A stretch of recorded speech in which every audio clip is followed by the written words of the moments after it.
दुनिया का सबसे बड़ा मुस्लिम महागठबंधन। मोदी के खिलाफ 35 करोड़ मुसलमानों की रणनीति तय। हिंदुओं को तोड़ो, मुस्लिमों को जोड़ो। अब कोई शिया सुन्नी नहीं, कोई देवबंदी बरेलवी नहीं। तुम लड़ते रह जाओगे, तुम देवबंदी, तुम काफिर, तुम मुशरिक, तुम अहले हदीस के झगड़े में पड़कर रह जाओगे। असल मैटर को भूल जाओगे कि हम मुसलमान हैं। 2019 में मोदी के खिलाफ सबसे बड़ी ऐलाने जंग। 25 करोड़ आपके नहीं, आपकी 35 करोड़ की तादाद है हिंदुस्तान। उत्तर प्रदेश के बुलंदशहर में मुसलमानों के सबसे बड़े सम्मेलन में तय हुई रणनीति। सोशल मीडिया में जो खुलासा सामने आया, उसमें 2019 के चुनाव में मोदी को सत्ता से हटाने का फॉर्मूला तय हुआ। इसी सम्मेलन में एक मौलाना मुसलमानों को उनकी ताकत का एहसास कराते हुए कहता है कि सभी मुसलमान एक साथ रहते तो एक चाय बेचने वाला देश का बादशाह नहीं बन पाता। अगर आप मुत्तहिद होते तो एक चाय बेचने वाला आपका गुरु नहीं होता, आपका बादशाह नहीं होता।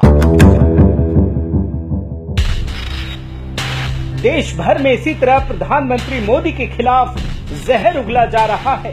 देखिए किस तरह मुसलमानों के सम्मेलन में मौलाना जर्जिस सिराजी नाम का ये मुस्लिम धर्मगुरु पीएम मोदी को आतंकवादी बता रहा है। इसको कहा जाता है दहशतगर्दी, इसको कहा जाता है आतंकवाद, इसको कहा जाता है टेररिज्म। जाओ, अगर तुमने अपनी मां का दूध पिया है तो जो केस बनता है बनाओ मेरे ऊपर।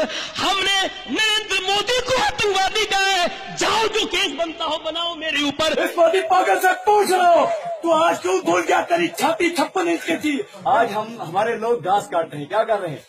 घास काट रहे हैं। खुदा की कसम, वो दलांतियां वहां पर घास नहीं काटेंगी, छेड़ने वालों की गर्दनें। मौलाना तय कर चुके हैं कि किसी भी सूरत में मोदी दोबारा प्रधानमंत्री न बन पाए। खुद सुन लीजिए। 2019 करीब है। मुसलमानों, अपने अंदर इत्तेफाक पैदा कर लो, इत्तेहाद पैदा कर लो।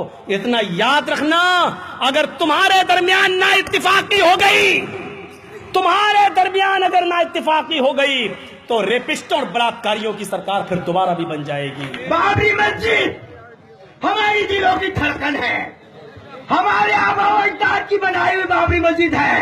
ओ मोदी और योगी, याद रखो, अगर तुमने उसको बनाने की कोशिश की तो तुम्हारे हाथ तोड़ दिए जाएंगे, तुम्हारा सर कलम कर दिया जाएगा। एक और मौलाना का बयान सुनिए, जो खुलेआम मुसलमानों से अपील कर रहा है कि अगले चुनाव में भाजपा और मोदी को हराने के लिए विपक्ष के हाथ मजबूत करें।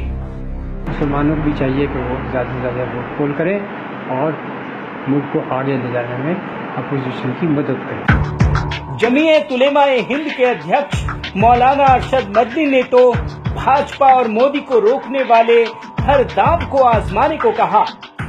कहीं बीएसपी का बढ़ रहा है उसे आगे बढ़ा दो, कांग्रेस का बढ़ रहा है उसे आगे बढ़ा दो, समाजवादी पार्टी का बढ़ रहा है आगे बढ़ा दो, आपका आगे बढ़ रहा है आगे बढ़ा दो, बीजेपी को न आने दो।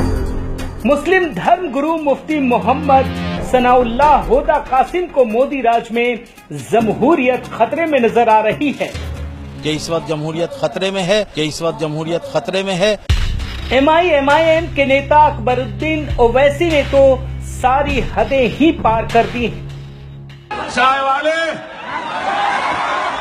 चाय चाय चाय चाय बोल रहा है, हमको छेड़ मत। याद रख, इतना बोलूंगा कि कान में से पीप बहने लगेगा, खून निकलेगा। तो देखा आपने किस प्रकार देश भर के मुस्लिम धर्मगुरु और नेता मोदी को हटाने की साजिश में लग गए हैं। ये उसी रणनीति का हिस्सा है जिसमें 90% मुसलमान हिंदुओं को सबक सिखा सकते हैं, जिसे कांग्रेसी नेता कमलनाथ ने टॉप सीक्रेट मीटिंग में कहा था। आज मुसलमान समाज के अगर 90% वोट नहीं पड़े तो हमें बहुत बड़ा नुकसान हो सकता है।